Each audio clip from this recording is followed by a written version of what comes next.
भाई बताना। सुनो भैया जी सुनो पहला जी, सुनो भैया जी सुनो पहला जी, हम सबको है ये भी पढ़ना जी।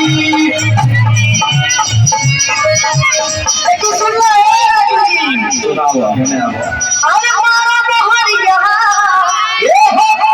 अरे पंच के निशान पे जा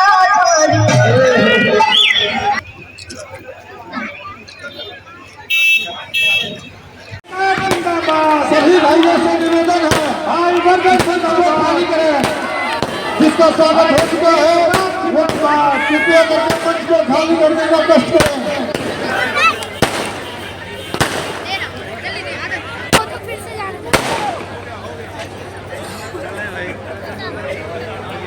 अब मैं अनुरोध करूंगा और अविनाश जी खाली करें। मेरे साथी तेज प्रताप जी को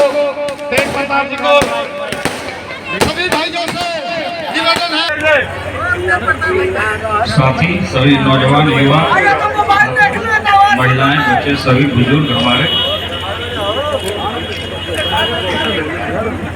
आपको पता होगा कि हमारी जो लड़ाई है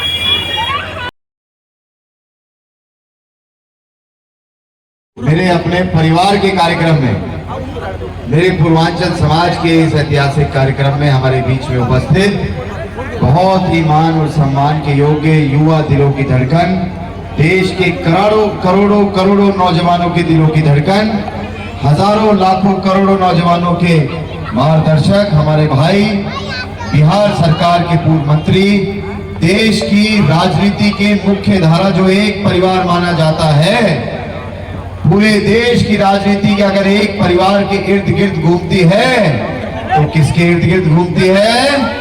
लालू यादव जी के परिवार के इर्द गिर्द घूमती है।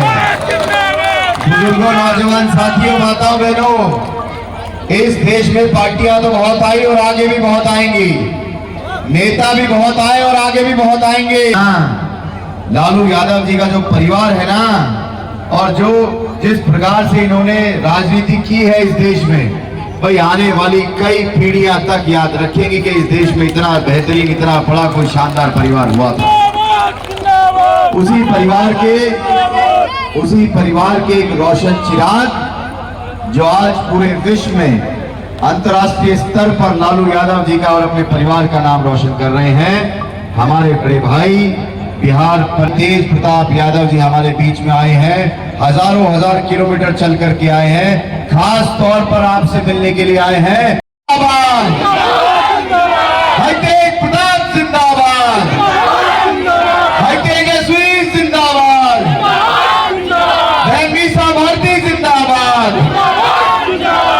हमारे भाई, हमारे साथी कांग्रेस पार्टी को बादशाहपुर विधानसभा में समर्थन दे दिया और बादशाहपुर विधानसभा का एक पूर्वांचली साथी इस बार वर्धन यादव के साथ कांग्रेस पार्टी के साथ चलने के लिए तैयार है और मैं आश्वस्त हूं कि हम जीतने जा रहे हैं। कितनी सीट आने की संभावना है? जितनी भी सीटें दे, कांग्रेस पार्टी पूर्ण बहुमत की सरकार बनाने जा रही है। 70 पार सीटें कांग्रेस की हरियाणा में आ रही है। केवल इतना कहना चाहता हूं कि आने वाली सरकार विकास की सरकार है, रोजगार की सरकार है, सुरक्षा की सरकार है और प्रदेश की खुशहाली की सरकार है। बहुत बहुत जन कल्याण विकास मंच का अध्यक्ष और आज वर्धन यादव जी हमारे यहाँ पधारे और तेज प्रताप जी जो कि बिहार से चल के यहाँ पर आए।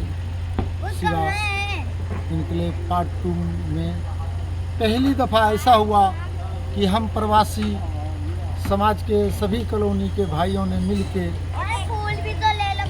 एक जनसभा का आयोजन किए, जो कि जनसभा ये पहली दफ़ा था और हम सभी एक छत के नीचे एकजुट हुए, जिसमें आज हमारे शिवा प्रॉपर्टी के मैनेजिंग डायरेक्टर राहुल जी मौजूद है और राहुल जी का मैं समस्त प्रवासी समाज के तरफ से अभिनंदन वंदन भी करता हूं। इनका हम सभी को बसाने में बहुत ज़्यादा योगदान है और मैं तो यही तेज प्रताप जी को आने के लिए भी धन्यवाद करता हूं, जो कि पहली दफ़ा पूर्वांचल प्रवासी समाज के बीच किसी पार्टी के लिए कैंपेन करने के लिए हम सभी प्रवासियों के आह्वान पर यहाँ पर पधारे।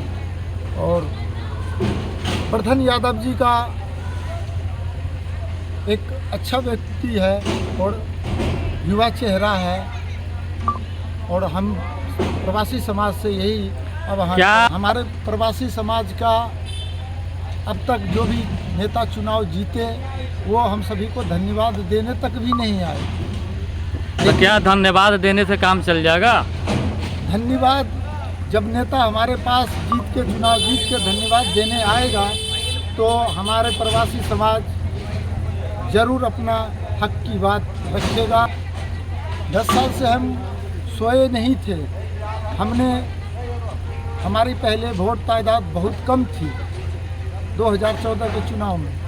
2014 के बाद 19 का जो चुनाव हुआ उसमें हम सभी का मतदान बहुत ज़्यादा अधिक हुआ और हमने अपने नेता को चुने, बट जो भी रीजन रहा मैं उनके विषय में कुछ भी नहीं कर सकता। बड़ी संख्या में देखिए, पूर्वांचल प्रवासी 30,000 से 35,000 के बीच में रहते हैं।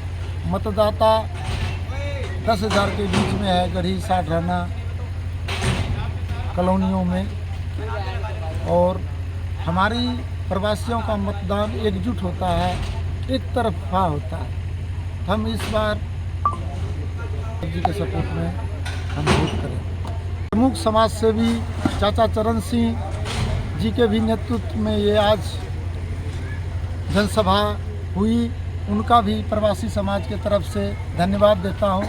और पूर्वांचल भवन में 38वां स्थापना के दिवस में उन्होंने हम सभी प्रवासी गढ़ी एवं साढ़ाना के प्रवासियों के लिए उन्होंने भवन देने का घोषणा किया है।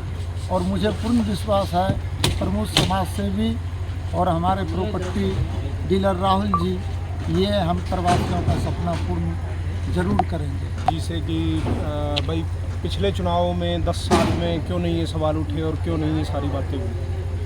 आप एक बात बताइए, वोट पहले तो भाई मेरे जो कॉलोनियों में जो भाई बस रहे हैं वो सब पूर्वांचल से है, कोई राजस्थान से है, कोई बाहर से मतलब आउटर स्टेट से है ज़्यादा।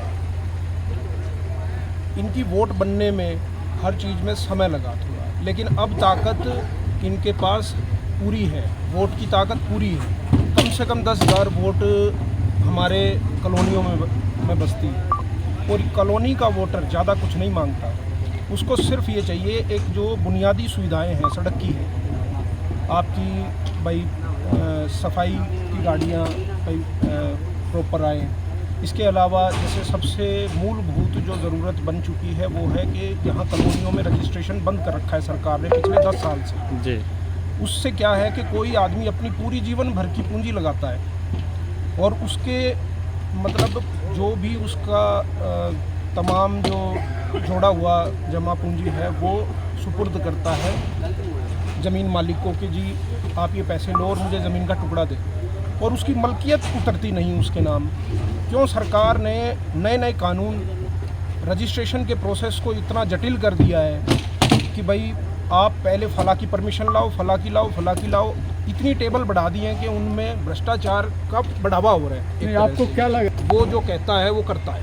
अच्छा। और बहुत ही उसमें कोई वीआईपी कल्चर की बात नहीं है, उनके अंदर बिल्कुल सहज स्वभाव है और बहुत स्पष्टवादी है और अपने आगे की नीतियां उन्होंने अपनी बना रखी हैं। तो भाई जो आपको बताऊं, वर्धन जी का सबसे पहले यही इन्हीं बातों पे ध्यान रहेगा कि ये जो गरीब भाई है जो उनका बेस वोटर है उनके लिए वो क्या उनकी ज़रूरतें हैं उनको पूरा करें।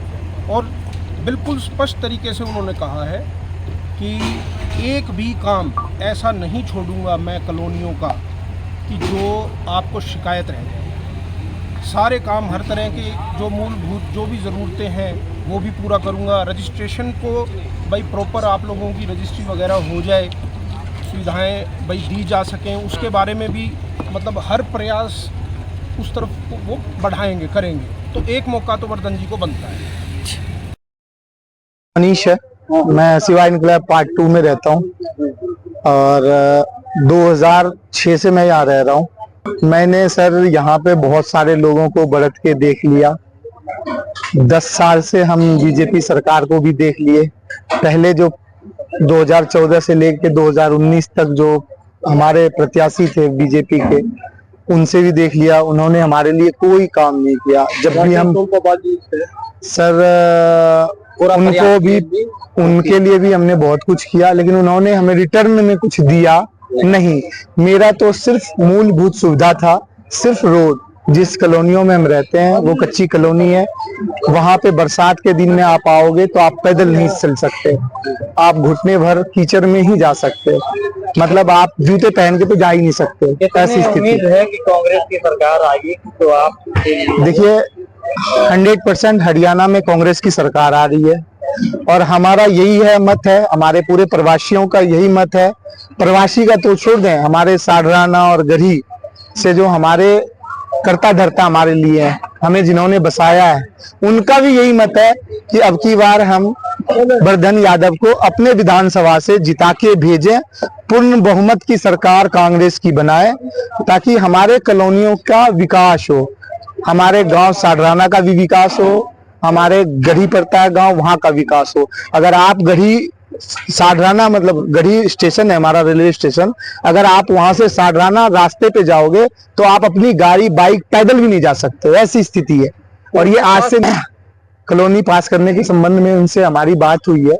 उनका सरकार बनने के बाद पूर्ण आश्वासन उन्होंने दिया कि भाई हम आपके कॉलोनी के लिए प्रपोजल रखेंगे कि आपका कॉलोनी पास हो और आपको मूलभूत सुविधा यहाँ मिले। 28 के 28 कॉलोनियों में 99% जहां तक मुझे उम्मीद लग रहा तो उनको पूर्ण समर्थन हमारे यहाँ से